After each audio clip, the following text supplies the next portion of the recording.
Joni të përsëris një të vërtet përjetshme.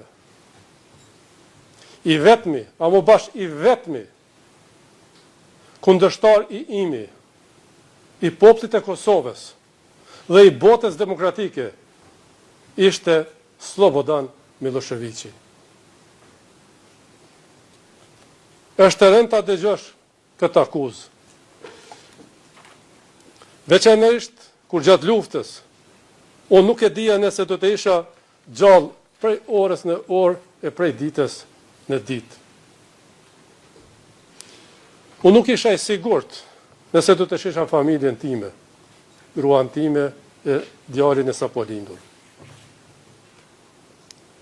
E lere më të ndroja të ushtroja kontroll në Kosovë.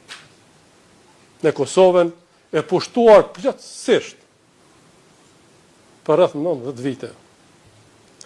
Fakti që sa prej ne sot jemi gjallë është rastësisht rastësi dhe fat.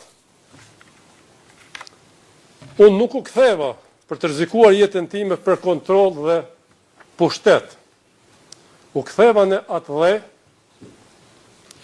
duke rrezikuar jetën time për liri dhe paqë.